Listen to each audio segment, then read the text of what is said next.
कराड पाटण सोसायटीचे विद्यमान vice chairman MD Dadas sir यांचे बंधू व महासंवाद न्यूज चॅनलचे संपादक आकाश दडस यांचे वडील बापूराव धनाजी दडस उर्फ आबा यांचा केळेवाडी येथे प्रथम पुण्यस्मरण दिन साजरा करण्यात आला।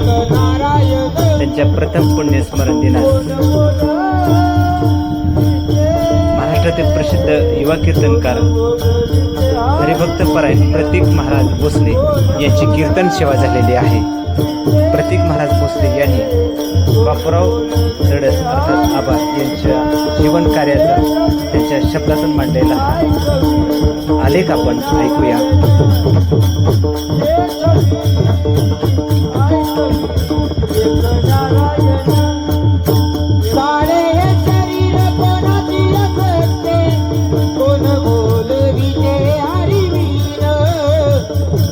परमेश्वराची जाण, त्या परमेश्वराचं अस्तित्व ज्यावेळेस आपल्याला समजेल, कळेल आणि उमजेल, त्यावेळेस आपल्याला जग सुद्धा पुढचं कसं भासेल तर त्या परमेश्वराच्या अवतारासारखंच त्या ठिकाणी भासेल। प्रत्येक माणसामध्ये आपल्याला परमेश्वर काय होईल तर दिसायला लागेल। आणि ज्यावेळेस आम्ही आबांकडे या ठिकाणी पाहतो, त्यांचं जीवन, त्यांचं आयुष्य किंवा ते माझ्या कायमस्वरूपी संपर्कात असायचे आणि ते ज्यावेळेस मला माझ्याबरोबर बोलत असायचे किंवा आपल्या सर्वांबरोबर जे बोलत असायचे, त्यावेळेस एक जाणीव व्हायची की बाबा या माणसाच्या मन साफ आहे, या माणसाच्या मनामध्ये काही नाहीये। हा माणूस म्हणजे अत्यंत आत्मीयतेनं काळजातून बोलतोय, पोटातून या ठिकाणी बोलतोय। म्हणजे त्या माणसाचं असं नव्हतं की पोटात एक आणि ओठात एक, असा अजिबात भावना नव्हती। अत्यंत तळमळीनं, अत्यंत प्रत्येकाला उदार अंतकरणानं ते त्या ठिकाणी संवाद साधायचे, प्रत्येकाबरोबर बोलायचे आणि बोलताना त्यांच्या बोलण्यामध्ये, प्रत्येक शब्दामध्ये त्या माणसाबद्दल तळमळ आपल्याला त्या ठिकाणी दिसायची। त्यांच्यामध्ये कुठंही कटुता दिसायची नाही, कुठंही अहंकार दिसायचा नाही, कुठंही त्यांच्या मध्ये त्या ठिकाणी अहंकाराचा लवलेश आपल्याला दिसायचा नाही। अत्यंत प्रेमानं, अत्यंत आत्मीयतेनं, अत्यंत तळमळीनं ते प्रत्येक माणसाशी त्या ठिकाणी संवाद साधायचे। साक्षात पुढच्या माणसामधला देव त्यांना दिसायचा, अशा पद्धतीनं ते प्रत्येक माणसाशी त्या ठिकाणी संवाद साधायचे। मग तो माणूस कसा आहे, कुठला आहे, कोणता आहे याचा कुठलेही ते विचार करायचे नाहीत, पण प्रत्येक माणसाशी अत्यंत आपुलकीनं, प्रेमानं आणि जिव्हाळ्यानं बोलायचे आणि माणसं जोडण्याची कला त्यांच्याकडे होती। मला आठवतं, माझी आणि त्यांची एकदा भेट राहुरीच्या कृषी विद्यापीठाच्या गेटवरती झाली होती सर। कृषी विद्यापीठाच्या गेटवरती ते राहुरीला त्यांच्या कामानिमित्त त्या ठिकाणी आलेले होते आणि राहुरीच्या कृषी विद्यापीठावरती माझी त्यांची भेट झाली होती। त्यावेळेस आम्ही त्या राहुरीच्या कृषी विद्यापीठाच्या गेटवरती त्या ठिकाणी चहा सुद्धा पिलेला होता, मला आठवतंय अजून। आणि त्यावेळेस आमचा काय अर्धा एक तासाची जी चर्चा झालेली होती, त्या चर्चेतून त्यांनी मला असं सांगितलेलं होतं की बाबा तू आता, मी BSc ॲग्रीला होतो त्यावेळेस, मी ॲग्रिकल्चरचं शिक्षण घेत होतो त्यावेळेस ते मला सांगत होते आणि त्यांना कृषी क्षेत्राशी प्रचंड नाळ होती, अतिशय म्हणजे त्यांच्या समीपता होती कृषीशी, की म्हणजे त्यांचं 11वी-12वीचं शिक्षण सुद्धा शेती शाळेतून झालेलं होतं। मात्र कृषी क्षेत्रातलं, फळबागेतलं असेल, शेतीतलं असेल, अत्यंत बारीक ज्ञान त्यांना त्या ठिकाणी होतं, सूक्ष्म ज्ञान होतं आणि हे ज्ञान त्यांनी पुस्तकातून मिळवलेलं नव्हतं, हे ज्ञान त्यांनी अनुभवातून मिळवलेलं होतं। अनुभवातून मिळवलेलं होतं म्हणजे त्यांनी अनेक गावं त्या ठिकाणी पायाखाली घातलेली होती, अनेक माणसांना ते भेटलेले होते, अनेक माणसांशी संवाद साधलेला होता। आणि जी माणसं विद्यापीठामध्ये शिकतात ना, ती माणसं फक्त डोक्यानं मोठी होतात, मात्र जी माणसं लोक विद्यापीठामध्ये मोठी होतात ना, ती माणसं त्यांच्या कर्तृत्वानं किंवा त्यांच्या त्या सबंध विचारांना मोठी होत असतात। आणि आदरणीय आबा हे कुठे शिकलेले होते, हे कुठल्या विद्यापीठामध्ये शिकलेले नव्हते, तर ते लोक विद्यापीठाचे विद्यार्थी होते, लोकांमध्ये राहिलेला माणूस होता आणि लोकांमधून ते शिकलेले होते। समाजानं त्यांना खऱ्या अर्थानं शिकवलेलं होतं आणि असा हा समाजशील माणूस किंवा समाजाप्रती प्रेम असणारा माणूस मला त्यावेळेस तिथं भेटलेले ते होते। त्यांनी बऱ्याच गोष्टी मला तिथं सांगितलेल्या होत्या। मात्र अशा पद्धतीनं प्रत्येक माणसाची प्रचंड जिव्हाळ्याचं नातं त्यांचं त्या ठिकाणी होतं। सांगण्याचं तात्पर्य फक्त एवढंच आहे की आपण ही जाण ज्यावेळेस मनामध्ये ठेवतो की बाबा माझ्यामध्ये परमेश्वर आहे, पुढच्यामध्ये सुद्धा परमेश्वराचा अंश आहे, आणि ज्यावेळेस या परमेश्वराच्या अंशाची जाणीव आपल्यातली आणि समोरच्यातली होती, त्यावेळेस त्याच्या मनाचं आणि आपल्या मनाचं जे तादात्म्य साधलं जातं ना, ते तादात्म्य हे फक्त माणसाच्या विचारांपुरतं नसतं, तर त्या विचारांच्याही पलीकडचं ते नातं त्या ठिकाणी जुळलं जातं। असा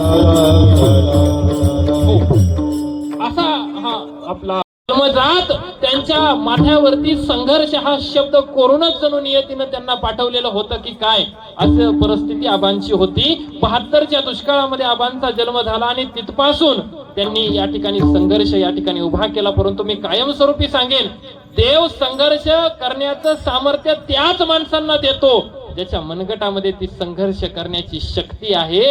त्याच माणसाला संघर्ष करण्याचं सामर्थ्य देत असतो.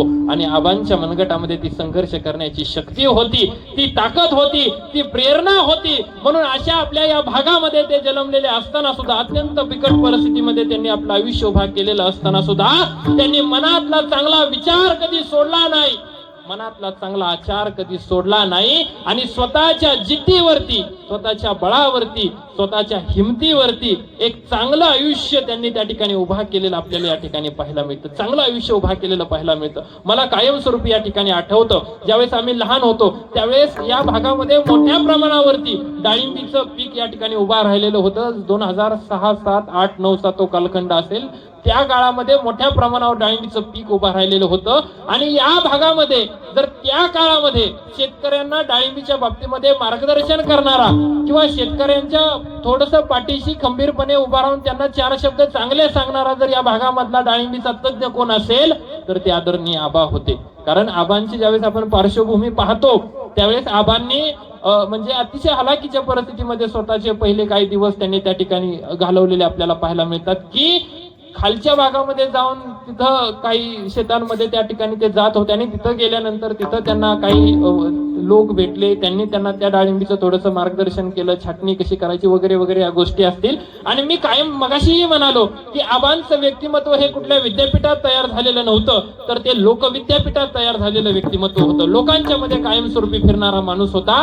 तिथं त्यांनी थोडंसं ते सगळं लोकांचं त्या ठिकाणी मार्गदर्शन घेतलं, त्यांच्यामध्ये राहून त्यांच्यामध्ये बसून त्या सगळ्या गोष्टी त्यांनी शिकल्या आणि त्या गोष्टी स्वतः आत्मसात केल्या. इथल्या सगळ्या माणसांना त्या गोष्टी वाटण्याचं काम केलं. मी मगाशी जगद्गुरु तुकोबरायांचं एक प्रमाण या ठिकाणी दिलं होतं की सेवितो हा रस वाटितो अनिका. तशा पद्धतीनं त्यांनी ते जे तंत्र होतं डाळिंब छाटणीचं वगैरे, त्या सगळ्या गोष्टी असतील त्या गोष्टी आत्मसात केल्या आणि त्या आत्मसात केलेल्या गोष्टी इथं आपल्या प्रत्येक माणसांपर्यंत पोहोचवण्याचं काम केलं. अरे जी माणसं त्या काळामध्ये रोजगार शोधत होती, जी माणसं त्या काळामध्ये हाताला काम शोधत होती, त्या माणसाच्या हाताला धरून, त्या युवकाच्या हाताला धरून, त्या काम नसलेल्या मात्र डोक्यामध्ये चांगला विचार असणाऱ्या माणसाला हाताला धरून आबांनी त्याला काय केलं तर त्याला कौशल्य दिलं, स्वतःचं जगण्याचं साधन त्या माणसानं उपलब्ध करून दिलं.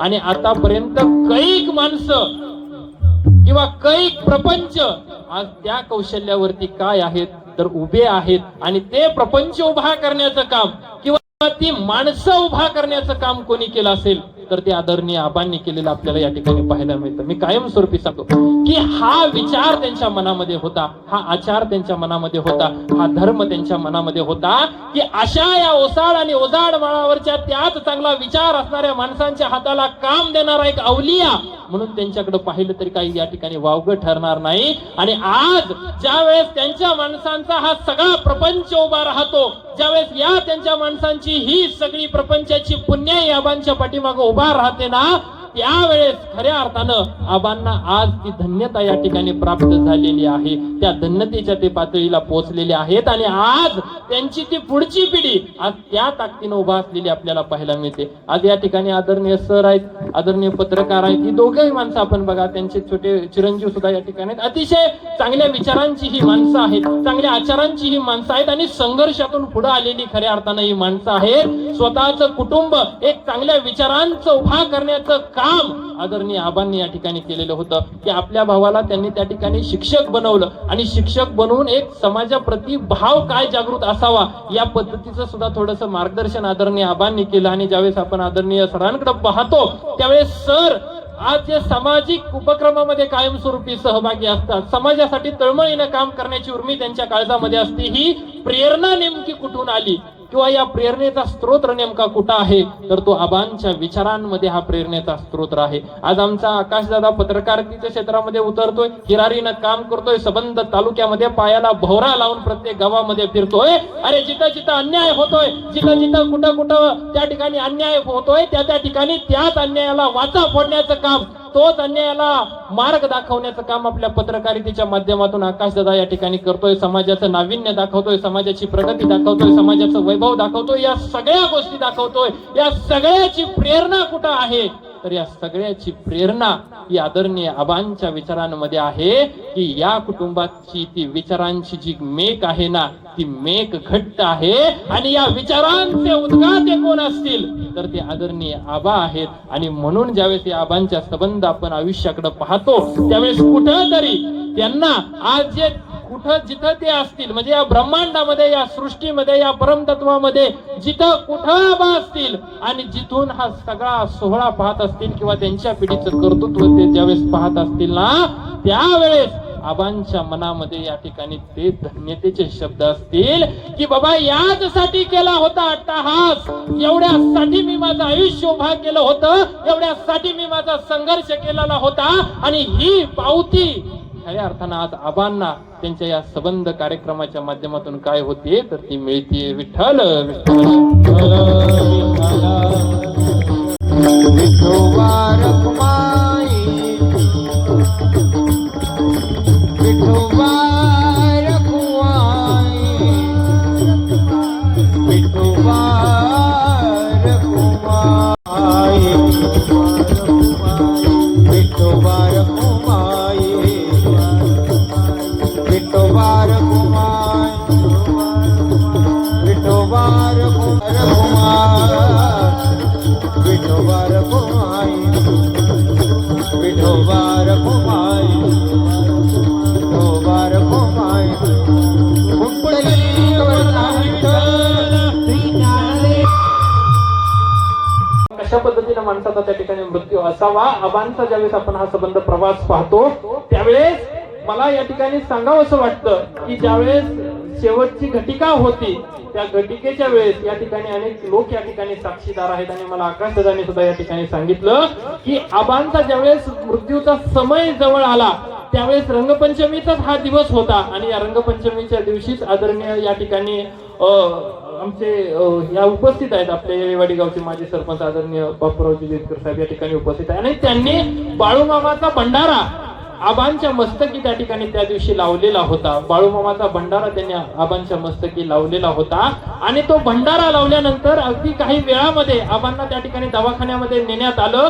आणि दवाखान्यामध्ये गेल्यानंतर आबांचा जो त्या ठिकाणी शेवटचा क्षण आहे, शेवटचा जो मृत्यूचा क्षण आहे ना, तो अतिशय शांतपणे झाला. म्हणजे जीवनाची कोणतीही इच्छा, कोणतीही तृष्णा किंवा कोणताही त्या ठिकाणी पाठीमागं काही सुद्धा त्यांचं उरलं नाही, काळामध्ये उत्पन्न झालेली असावी लागते. आणि अशा वेळेस जो क्षण येतो ना, तो क्षण समाधानाचा येतो. तो क्षण कसा येतो, तर तो क्षण आयुष्यामध्ये लाख वेदना आपल्याला सोसाव्या लागतात. मात्र एक गोष्ट आपण लक्षामध्ये ठेवली पाहिजे की त्या संघर्षाच्या अग्नीमध्ये कधी लोखंड व्हायचं नाही. कारण त्या संघर्षाच्या जाळामध्ये जर आपण लोखंड झालो तर 1000 डिग्री सेल्सिअसला त्या लोखंडाचं सुद्धा काय होतं, तर पाणी होऊन जातं.